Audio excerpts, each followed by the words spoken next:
Yun, nasaksak po natin yung bandido mga kamarites. So kaninang umaga mga around 9 AM mga kamarites, may pumunta dito na mga pulis kanina mga kamarites. So isang mapagpalang gabi sa ating lahat mga kamarites. Ayun,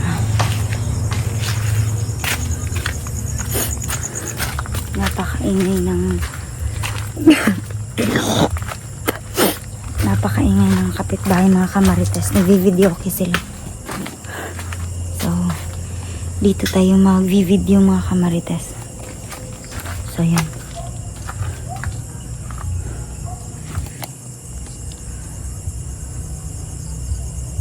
Yun yung mga kapitbahay namin yun mga kamarites. Diyan banda nagvi-video okay sila. So yun,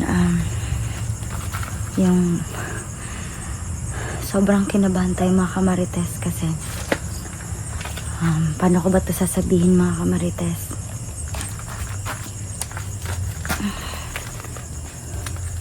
So dito tayo para hindi tayo makapiright. So yun mga kamarites, yung latest ko na upload mga kamarites ay yun, nasaksak po natin yung bandido mga kamarites. So kaninang umaga mga around 9 AM mga kamarites, may pumunta dito na mga pulis kanina mga kamarites. Hindi lang tayo nakapag-video, hindi tayo nakapag-upload kasi brownout kasi kanina. Whole day yung brownout, mga alas 6 ng umaga hanggang alas 6 ng gabi. Ngayon lang ulit bumalik yung kuryente, mga alas 7. So yun mga kamarites, kinakabahan talaga ako kaninang alas 9 ng umaga kasi may dumating kasi dito na mga pulis mga kamarites kasi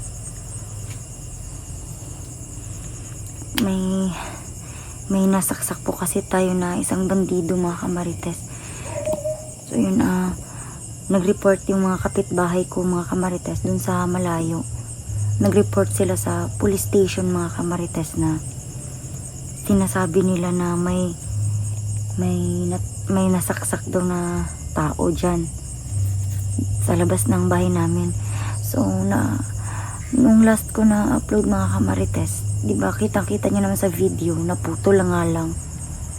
Nasaksak ko nga siya ng 3 beses mga kamarites, pero ayun, parang 50-50 yata yung bandido mga kamarites. 50-50 yung kalagayan yung mga kamarites. Kaya nga may pumunta dito na pulis kaninang umaga para mag-imbestiga.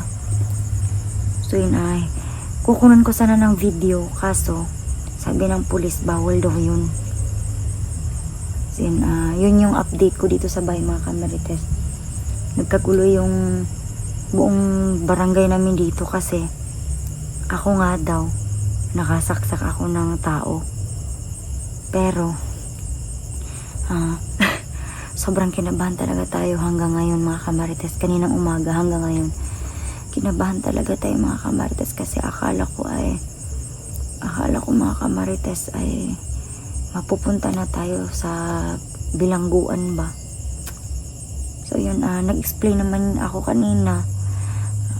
Tinulungan ako ng papa ko tsaka ng mama ko na yung tao na yun mga kamarites, masamang tao yun.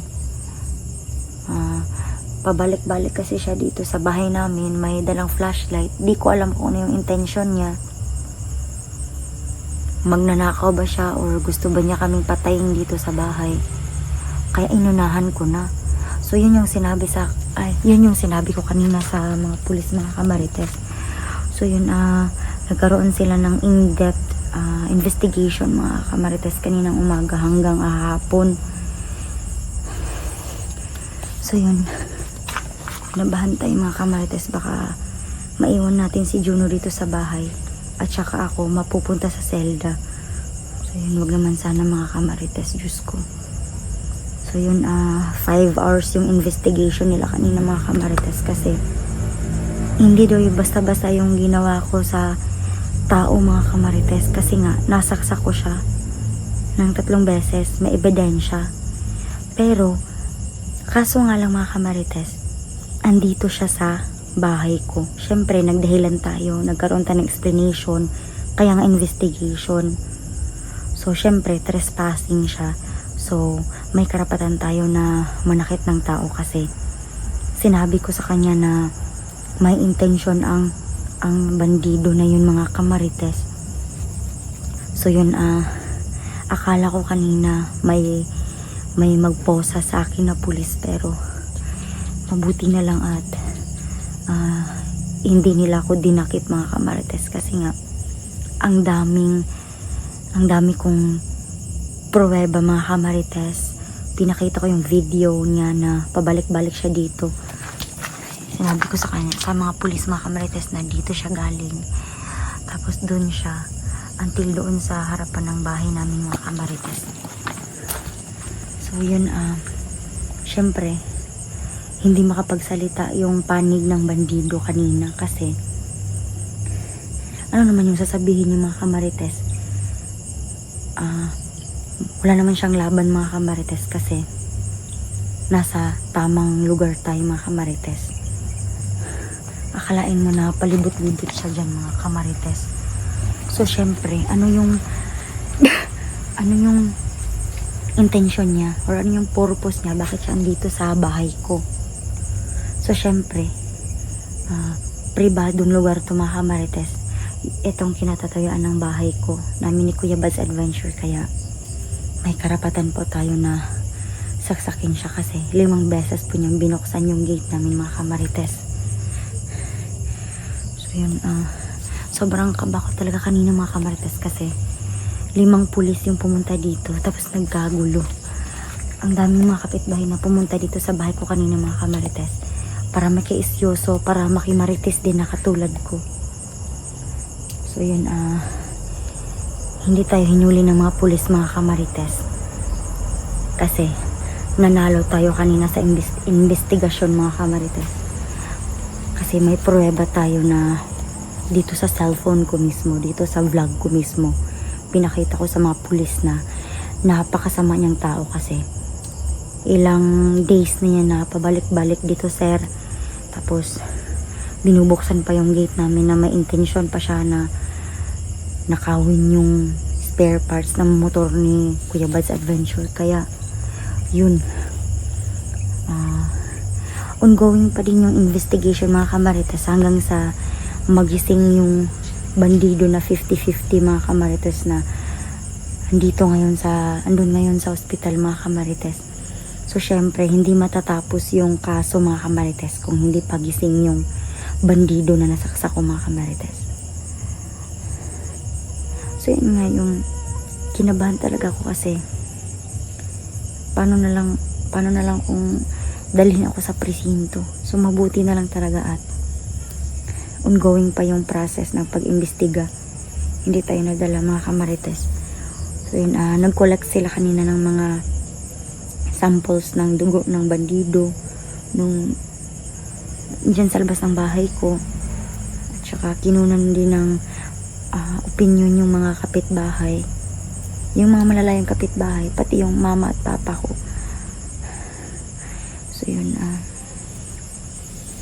yung kinakatakutan ko ngayon mga kamarites, baka gantihan tayo sa mga kasamahan pa ni Adrian mga kamarites. Baka kung yung isang bandido na nasaksak ko, baka kami na yung sasaktan. So yun yung pinoproblema ko ngayon mga kamarites, kasi hindi titigil yung mga galamay ni Commander Botakal at yung mga kasamahan ni Commander Adrian, para di kami titigilan nun, para puntahan kami dito sa bahay at gantihan. Diyos ko, paano na lang kung malaman ng commander mga kamarites na yung kasamahan nila, yung isang bandido na sa ospital ngayon, 50-50. So yun na lang muna yung abangan natin mga kamarites. So until now, magmamasid pa din tayo sa paligid mga kamarites para may report tayo sa pulis. So yun, hanggang dito na muna mga kamarites, and magpapatuloy tayo ngayon sa pagmamasid mga kamarites. So see you on my next vlog mga kamarites, and God bless.